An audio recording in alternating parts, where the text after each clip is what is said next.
బోధింపబడుతున్నాం. ప్రభువుతో మాట్లాడుతూ మాట జాగ్రత్త, నీ చూపు, నీ దృష్టి స్పష్టంగా లేదు, స్పష్టంగా చూడలేకపోతున్నావు. ఎప్పుడైతే ఇతరులలో నీకు తప్పు కనబడుతుందో అప్పుడే అర్థం చేసుకో, ఏంటమ్మా నీ దృష్టిలోపం, నీకు దృష్టిలోపం ఉందని, నీకు దృష్టిలోపం ఉందని సంగతి నువ్వు అప్పుడు తెలుసుకో. సంఘంలో బయట గురించి మాట్లాడుతున్నాను, బయట గురించి నేను మాట్లాడుతున్నాను. సంఘంలో ఉండి సంఘంలో ఉన్న ఇతరులలో ఆ యొక్క గుడ్డితనం, ఆ యొక్క తప్పు చూద్దామని వాళ్ళ యొక్క జీవితాన్ని పరీక్షించుకుంటూ ఉంటుంటే ఏమవుతుంది? You are in wrong. అది ఎప్పుడు సెట్ అయింది?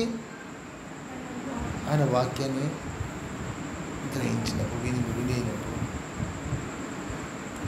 When you allow the word of God, నువ్వు ఎప్పుడైతే దేవుని వాక్యాన్ని, దేవుని యొక్క వెలుగుని, నేను అదంటున్నా ఏంటమ్మా, ఇక్కడ ఏమొస్తుంది?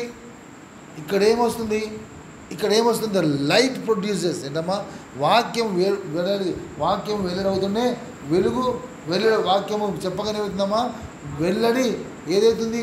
వెలుగు. So what is that you are getting? The light you are getting. వాక్యం అంటే ఏంటమ్మా? వెలుగు. That will show. ఎక్కడమ్మా నీ కంట్లో నీకు వెలుగు కావాలి. నీ కంట్లో చీకటి వచ్చింది, అందుకే సంఘాన్ని ఏలుపెడుతున్నాడు, సంఘాన్ని ఏలెత్తి చూపిస్తున్నాడు, సహోదరిని ఏలెత్తి చూపిస్తున్నాడు. ఎందుకు లేదు? వాక్యము ఏం లేదు, సహవాసం లేదు, వాక్యం కలిసి నడవటం లేదు, కలిసి వినటం లేదు. కాబట్టి ఆటోమేటిక్గా అది జరుగుతూ ఉంటుందమ్మా. దేవుని బట్టి హెచ్చరిస్తున్నాను, మనం మార్చుకోవాల్సిన వారు అంటున్నాం. మనం కూడా అలా కాకపోతే మనం కూడా సేమ్ అదే టైప్లో అదే ప్రాసెస్లో మనం పోతాం, తిరిగి మళ్ళా ప్రశ్నించేవాళ్ళని. ఉత్తమ అంచె దినాల్లో ఉంటున్నాం. సంఘము క్షేమాభివృద్ధి కలగాలి. అన్ని సత్యాలు దేవుని నిజంగా ఉదయకాలంలో కూడా సహోదరి వాక్యంలో కూడా ఏమన్నామా, ఆయన ఏం తినిపిస్తున్నాడు? మరుగైన మన్నాను తినిపిస్తున్నాడు. ఆ మాట నా హృదయం తాకింది. మరుగైన మన్నాను తినిపించినప్పుడు మరుగైన పాపం బయటికి రావాలి. మరుగైన మన్నా అంటే ఇట్ ఈస్ నాట్ రిటర్న్, అది వ్రాయబడలేదు. దీనిలో వ్రాయబడలేదు అని చెప్పేసి నువ్వు ఆ మన్నా కాదంటావా? మరుగైన మాట ఎందుకు రాసినాకరా? అంటే ఇట్ ఈస్ నాట్ రిటర్న్, అది ప్రవచనం కాదమ్మా. మన్నా అంటే ఆహారం. మరుగై ఉన్న మన్నాన్ని దేవుడు ఎవరికి తినిపిస్తాడో? మన్నా ఇంట్లో కూర్చొని తినే వాళ్ళకి కనిపించడు, జయించువానికి నడుస్తునేవారు. ఆమె అరణ్య మార్గంలో ఆ పరలోకానికి అక్కడ చేరుకునే వాళ్ళకి, ఎవరికైతే పరలోకపు యాత్రలో నడుస్తారో వారికి మన్నా. ఇంట్లో కూర్చొని నేను తింటా అంటే మరణ కాదు, ఇది స్విగ్గీ కాదు, ఇంకేదో కాదు సోదరుడు. ఇంటికి వచ్చేది కాదమ్మా, నువ్వు ఉత్త కూర్చొని తినేది కాదు ఆహారం. ఏంటమ్మా, పరలోక ఆ యొక్క అరణ్య మార్గం 40 సంవత్సరాలు నడుస్తుంటే ఏమైందమ్మా? ఏమొచ్చింది? మన్నా వచ్చి 40 సంవత్సరాల తర్వాత మన్నా ఎప్పుడైతే ఒక్కసారి దాంట్లో కణాను మన ఎంటర్ అయిపోయింది, ఏమైందా? మన్నా ఆగిపోయిందని చెప్పి దేవుని వాక్యం చదివిస్తుంది. అప్పటి మటుకి పరలోక మన్నా తిన్నాడు. ఈ సహోదరుడు అదే మాట జ్ఞాపకం చేస్తున్నాడు. ఏంటమ్మా, మరుగై ఉన్న మన్నాని మనం తినాలంటే సహోదరుడా ఎక్కడికి రావాలి? మర్మముల దగ్గరికి రావాలి. దేవుని మర్మముల విషయంలో గృహ నిర్వాహకత్వం దగ్గరికి నడవాలి. మర్మముల విషయంలో దేవుని మర్మాలన్నీ చాలా గుప్తములైనాయమ్మ. కొన్ని మర్మాలైతే బూర శబ్దం ఊదినప్పుడు రాయొద్దు అని చెప్పాడు. కొన్ని దేవదూతలు రాయొద్దు, దాచిపెట్టమని చాలా ఉన్నాయి, గమనించండి. ఎందుకంటే ఇది సంఘము ఏర్పడుతుంది, సంఘం యొక్క క్షేమాభివృద్ధి కావాలి, సంఘం ఈ విధంగా నడవాలని, నాయకత్వంలో ఉండాలని సహోదరుడా దేవుడు యొక్క ప్లాన్ అయి ఉంటుంది. సహోదరుడా నాయకత్వం లేకపోతే ఏం లేదు చెప్పండి అమ్మ. ఇప్పుడే మన్నా లేదు, ఎందుకంటే మోసే ఉంటేనే మన్నా వచ్చు. సో నడక ఉండాలి, ప్రయాణం ఉండాలి, మోసే ఉండాలి. లేకపోతే మన్నా లేదు.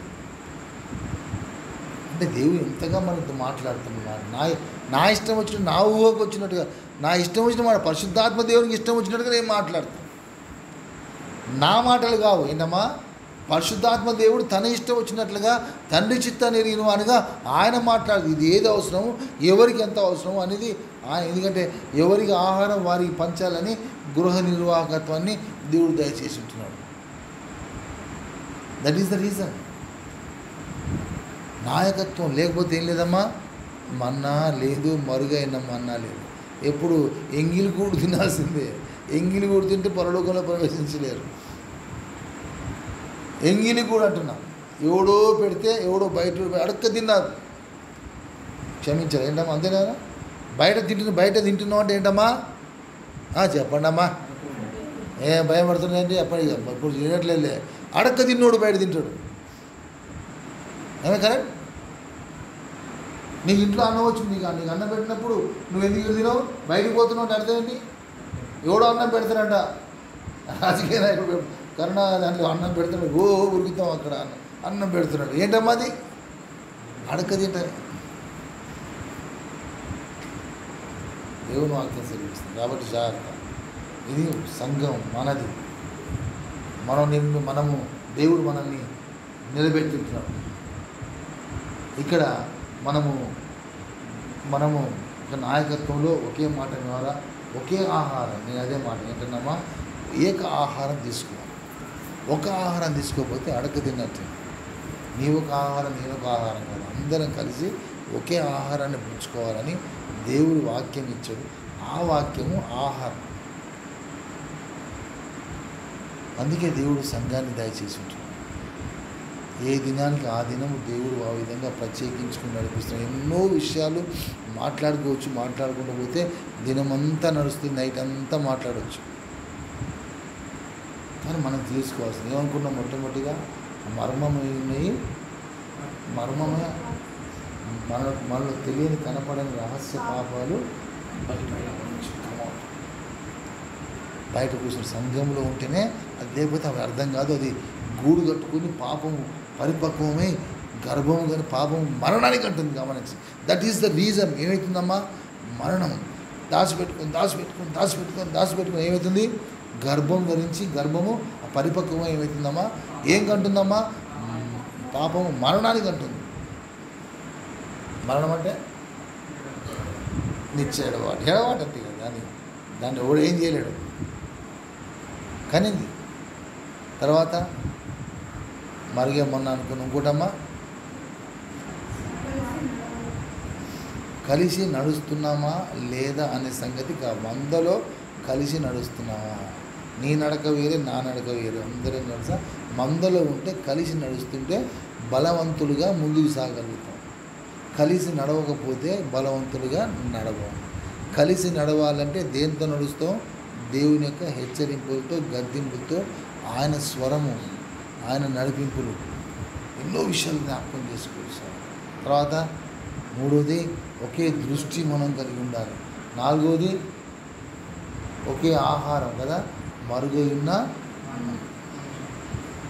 ఒకే నాయకత్వంలో మనం నడిచినప్పుడు, ఒకే నాయకత్వంలో నడిచినప్పుడు ఆ మరుగైన మన్నాని మనం తినగలుగుతాం. కాబట్టి దేవుని మర్మముల విషయంలో గృహ నిర్వాహకత్వాన్ని జరిగిస్తున్న కాపరిని బట్టి నేను కూడా కృతజ్ఞత. ఎందుకంటే ఆ కాపరత్వం నాకు అనుగ్రహించిన నేను కూడా కృతజ్ఞున్నాను. ఎందుకంటే ప్లేస్ ఏంటమ్మా, నేను ఎందుకు బోధిస్తున్నానమ్మా, ఒక్క మాట నా మీరే చెప్పండి, నేను అడిగిన చెప్పండి నా ప్లీజ్ ఏమనుకోద్దు. నేను ఎందుకు బోధిస్తున్నాను, ఉదయకాలం నేను చెప్పిన నేను ఎందుకు బోధిస్తున్నాను, దేవుని బోధకుడు చూపిస్తాను. స్తోత్రం.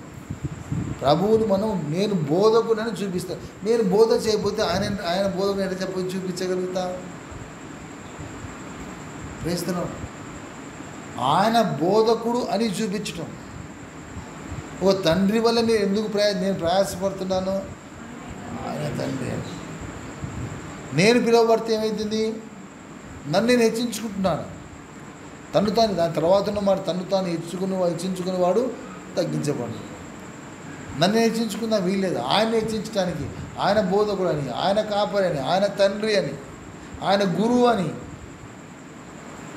నేను చూపించడానికి ఈ కార్యాన్ని చేస్తున్నాను. సో దీంట్లో బోధ ఉంటుంది, హెచ్చరికలు ఉంటాయి, గద్దింపులు ఉంటాయి, చీదరింపులు ఉంటాయి, అంటే కొంచెం అసహించుకున్నట్టు కనబడుతూ ఉంటాయి. అన్నీ కూడా భరించాల్సిన, లేకపోతే మనం కలిసి నడవలేం. గృహ నిర్వాహకత్వం జరగదు. గృహ నిర్వాహకం సరిగ్గా నేను జరగకపోతే దేవుడు నన్ను లెక్క అడుగుతాడు. లెక్క అనేది చాలా ఇంపార్టెంట్. అందుకని దేవునికి లెక్క అప్పచెప్పవలను, ఇందాక అదే మాట. లెక్క దేవుడికి అంత స్పష్టంగా కనబడుతుంది. జాగ్రత్త సోదరు, ఎవరు కూడా మోసపుచ్చుకోకుండా, మోసపడకుండా ఈ అంచె దినాల్లో దృఢంగా నడిచి దేవుని కనపరుచుకుందాం, పరలోకానికి చేరుకుందాం అందరం. ఆయన నామ వందనాలు, స్తోత్రం. హల్లెలూయా.